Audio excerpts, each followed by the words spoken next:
I am in the Mercedes EQS 450 Plus. And before we start talking too much about it, I do want to say that this is the first all-electric vehicle that I have driven. And I've had it for about a week. Mercedes did give it to me clean, but we had a bunch of rainstorms, so that's why it looks kind of dirty. But even though it's not a black car, I actually do like the style of this car.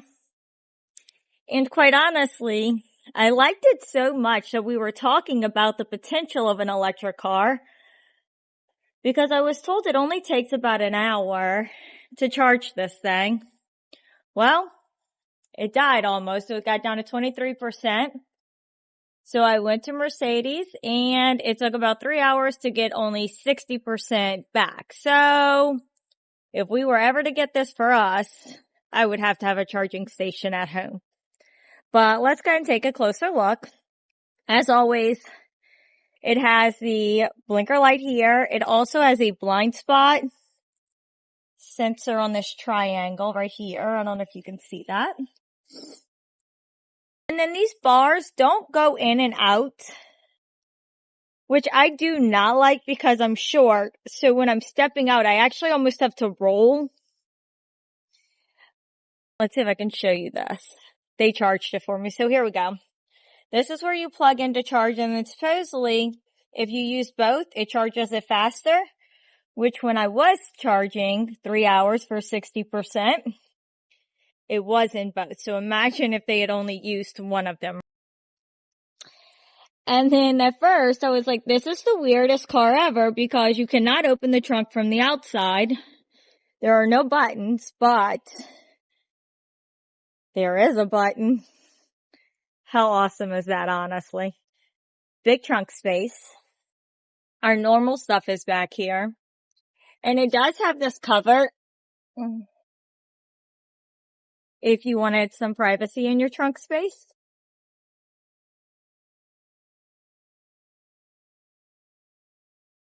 So all of this is really nice. And then today, instead of starting in the front and going to the back, I'm going to do it a little opposite. These handles do go in and out, so you just kind of touch it a little bit and they come out. And then that little button also on the handle is where you lock and unlock it because it is keyless. So the back seats adjust, just like in my Mercedes, right? But it does not have the cooling or heated seats in the back, which my boys do appreciate that in ours. There's plenty of space back here for them though. This car only has the USB mini port in the front and the back. There's AC units back here. And then the seat is kind of where I normally have it when I drive. So there's tons of leg space. Let me slide out of here and get into the front so you can check it out. Oh, one thing I did want to show you real quick before we head up is that this middle console pulls down. And I thought it was so strange that it didn't have cup holders, but I figured it out. So you press it once and you get this weird little stand cubby thing, but then you don't press it all the way in. It's like a slight push in and release. So I don't know why it's built that way, but they do have cup holders because originally I thought it was a flaw in the design, but no, I just didn't understand it. So let's head up to the front.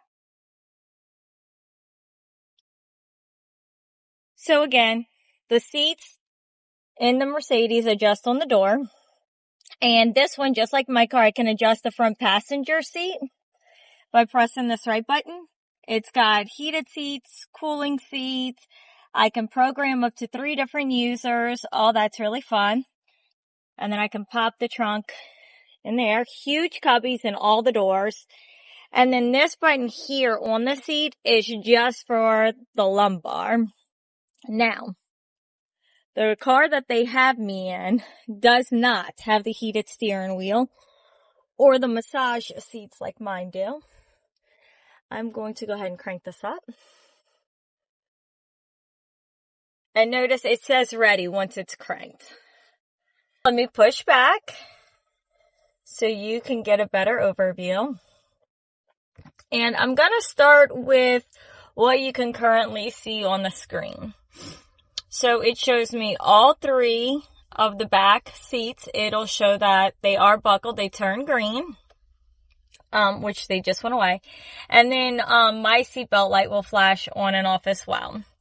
You can see that I am down to 36% battery and that I have 96 miles to go left on the current battery. The current speed limit in the neighborhood is 25. It states it right here. And it shows the current temperature. And it shows how much battery life I'm using, or if it's charging, it kind of comes this way instead. It does show your current miles. It assists you with steering and with lane assist. And I feel like most of that is pretty standard. And as always, we can change what we see up there by this side of the steering wheel. This other side controls the middle section. And I'll kind of show you a little bit of that, but when I'm ready to play with the middle section, I'll probably just do it on the middle section. But over here, so you set cruise control, how close you want to be, how hard you want the car to brake for you. And then I'm going to come back up here. I'm just playing with these buttons on the left side of the screen. So I can change the mode. And all that's fine. I can put the navigation up here to make it really big. Adjust your assistance features, and shows you all of your services that you need, which I feel like all that's pretty standard. And I do tend to like classic. And then I can also kind of change just this background here if I wanted to a little bit. So you have lots of different options. Okay. I'm going to come back just a little bit. The vents are a little bit different in this car, but they're still nice looking, very sleek. And there's this light that wraps all the way around. It's green currently. But if somebody is in your blind spot, when you're going to get over, all of the lights on that side turn red. And it beeps at you as well. But at nighttime, you really notice that they're turning red.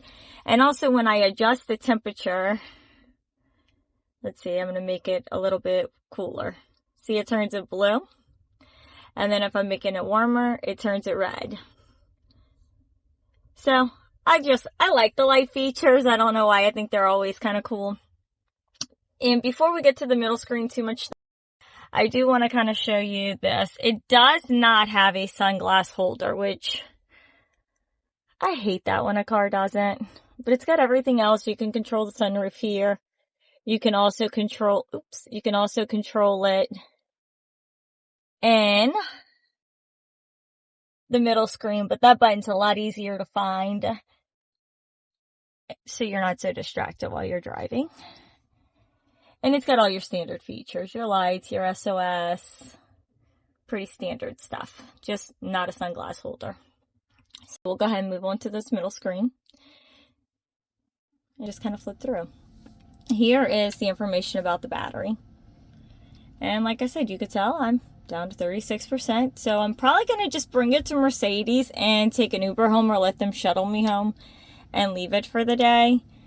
But it is kind of annoying to have this as a loaner car. I guess the plus size is I don't have to give it back with gas. The downside is that it's the inconvenience of charging it. This allows you to lock and unlock your glove box. There is no keyhole. Let me just go ahead and show you that real quick. Which I actually like the look of this. There's no keyhole. There's no real handle either. You press this button. And it's a pretty deep glove box.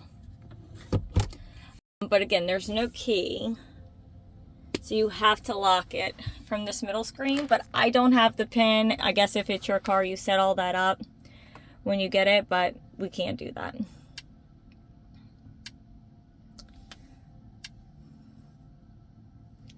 So all your normal features, right? You could kind of customize it however you want. There is a car wash mode, kind of pulls in your mirrors and things so nothing gets broken. Your lights. And then the projecting lights. In my Mercedes, only when I open the door does the Mercedes symbol go onto the ground. But in this car, anytime you get close, even with the keys, it lights up the ground. And I would probably turn that off if it was my car, because I feel like it draws more attention before you get to your car than what I would want. But, you know, it's pretty standard stuff. It does have all of the options for your parking. And then while we're there, I'll also go and show you this. You can get cameras all the way around your vehicle. So this is kind of the view now, but I can switch between which of these views I would want. And normally we have 2 cars in the garage, so it's kind of helpful to have it, or if we have extra cars in the driveway with us, it's fairly easy to have that.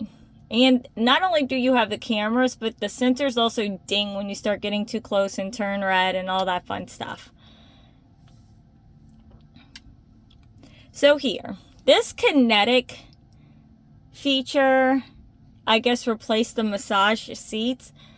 I don't like it. And I actually asked the sales representative what the purpose was, and he said he didn't like it either, but it's to stop you from growing tired while you drive. But all that it does is randomly adjust your seat. Not a lot, but like an inch in this direction or an inch in that direction. But it was so much of a distraction for me while I was driving that I turned it back off. And I had it on in the passenger seat, and everyone who rode in the front passenger seat with it on hated it too. So they're just off. All of this is pretty standard. This is a thing that adjusts for the seat to fit you appropriately. I do not have this set, because depending on my shoes, depends on how close I need to be. So if I'm in my flats or boots like I am today, I need to be close, but I was in heels this weekend, so I had to scoot the chair back anyways. This, I've left it the way that it is. In my car, I have it closer to this purple setting, so we could kind of change it, and it changes this little bar up here. And I'll just leave it since I changed it. I think it's pretty. So we'll go back home. I have my phone set up, usually just so that way I can have it play the music, because you could turn all that on, you could talk to it, pulls up all your contacts, just makes life easier. And because Sirius XM is not in this car right now, I have it on FM. But you can also play your phone from here. They do have Sirius XM, it's just not set up. And as always, I'm not moving my service over from my vehicle to this one just for a few days. Unless Sirius XM wants to find a way to make it easier. So here it is, trying to pull my Bluetooth.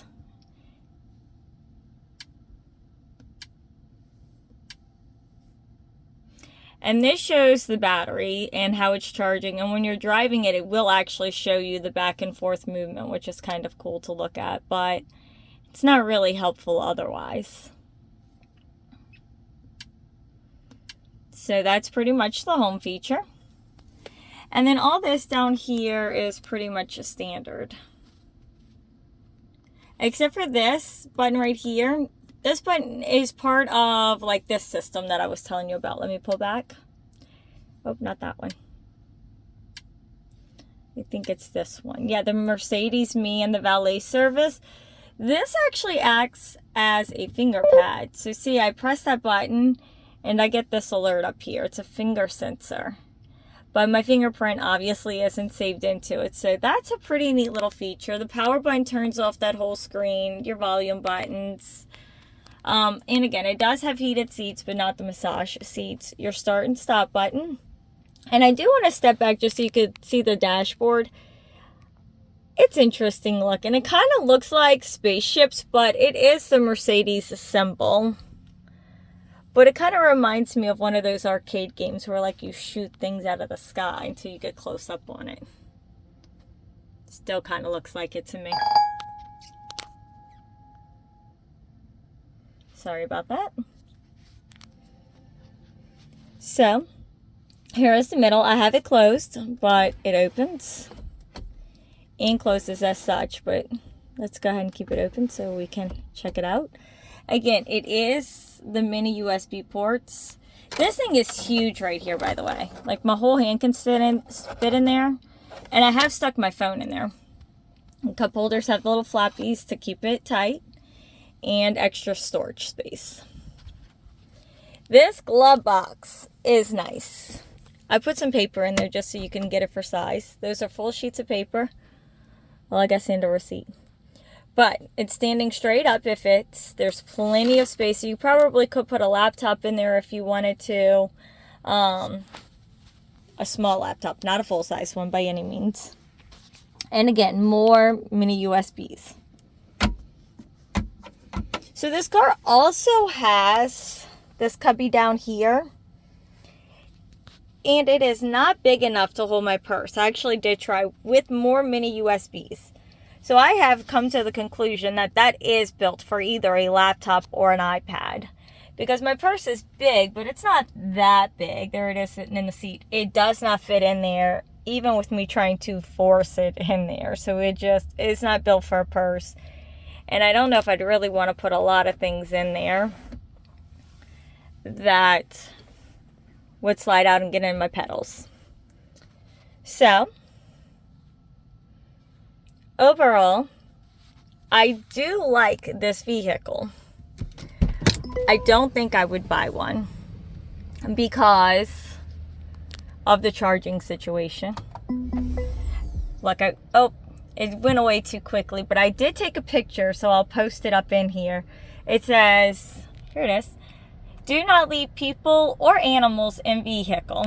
So that's kind of sad that we've reached that point. They have to remind people, but in case you do need to be reminded, it is there. This foot bar, look, I'm too short. I can't reach the ground, so I'm rolling out. And to climb in, I don't fit this way. I don't really fit this way. It's awkward. I'm not sure what the purpose is other than to bruise my shins. But honestly, I don't think I would buy this vehicle. For me. Because it would need to be charged on a very regular basis. Overnight. And it drives like a truck. You have to give it a good bit of gas to get up and get going. And you have to have plenty of space to slow down because it's so heavy from the batteries. So if Mercedes, or really any electric vehicle, finally figures out how to let us charge a full charge in 30 minutes or under, maybe I would consider it. And I know I'm not being very green, but I also like to not lose my conveniences. So let me know what you think about it. And next time I get another oil change, hopefully Mercedes puts me in something else so we could take a look at it. Make sure to like and subscribe so more videos post.